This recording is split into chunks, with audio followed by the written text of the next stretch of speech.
السلام علیکم 7 نیوز کے ساتھ میں ہوں توبہ نواز خان۔ ناظرین، کیا آپ جانتے ہیں کہ آپ کی اسکرین پر ٹائپ کیا گیا ایک عام سا جملہ بھی آپ کو جیل کی سلاخوں کے پیچھے پہنچا سکتا ہے؟ آج ہم بات کرنے جا رہے ہیں پاکستان کے متنازع سائبر کرائم قانون پیکا ایکٹ کی، اور اس میں کی جانے والی حالیہ ترامیم کا تفصیلی جائزہ لیں گے۔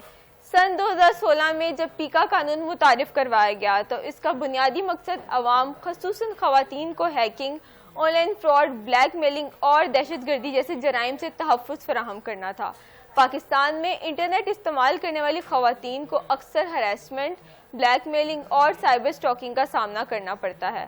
اگر کوئی شخص کسی خاتون کی اجازت کے بغیر اس کی تصویر یا ویڈیو سوشل میڈیا پر اپلوڈ کرتا ہے، انہیں تبدیل یا ڈیپ فیک کرتا ہے یا ان کے ذریعے بلیک میل کرتا ہے تو اسے 7 سال تک قید اور 50 لاکھ روپے تک جرمانے کی سزا ہو سکتی ہے۔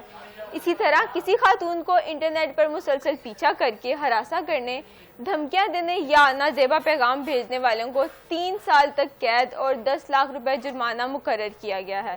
لیکن جنوری 2025 میں منظور ہونے والی نئی ترمیم نے اس قانون کو ایک نئی سمت دی ہے، جس کے بعد آزادی اظہار، صحافت اور سوشل میڈیا کے مستقبل کے حوالے سے سنجیدہ سوالات جنم لے رہے ہیں۔ ناظرین، ان ترامیم میں سب سے زیادہ بحث کا مرکز بننے والی شق سیکشن 26A ہے۔ اس شق کے تحت اگر کوئی شخص جان بوجھ کر ایسی معلومات پھیلائے جو حکام کے مطابق جھوٹی ہیں، گمراہ کن ہیں یا عوام میں خوف و ہراساں پیدا کرنے والی ہوں، تو اسے 3 سال تک قید اور 20 لاکھ روپے تک جرمانے کا سامنا کرنا پڑ سکتا ہے۔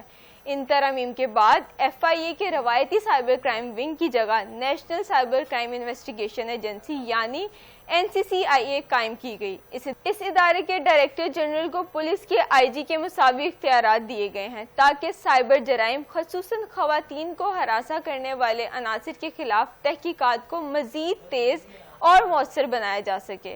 اسی طرح سوشل میڈیا پر موجود مواد کی نگرانی کے لیے social media protection and regulatory authority یعنی SMPRA تشکیل دی گئی۔ یہ اتھارٹی کسی بھی ایسے مواد کی خلاف کارروائی کر سکتی ہے جسے قومی سلامتی، عوامی نظم و ضبط یا دیگر ریاستی مفادات کے لیے نقصان دہ تصور کیا جائے۔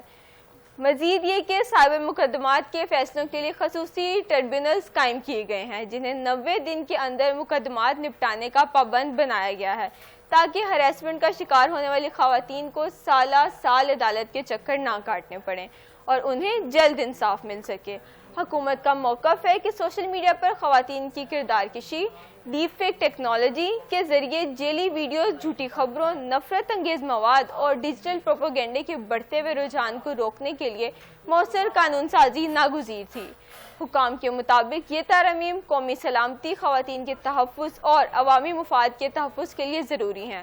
ناظرین، اصل سوال یہ ہے کہ کیا یہ قانون واقعی ہماری ماؤں، بہنوں اور انٹرنیٹ پر محفوظ بنانے اور سائبر جرائم کے خاتمے کے لیے بنایا گیا ہے، یا پھر اس کے ذریعے تنقیدی آوازوں اور اختلاف رائے کو محدود کرنے کا خدشہ موجود ہے؟ یہ فیصلہ آپ پر چھوڑتے ہیں۔ اپنی رائے ہمیں کمنٹس میں ضرور بتائیے گا۔ میں ہوں توبہ نواز خان، اجازت دیجیے، اللہ حافظ۔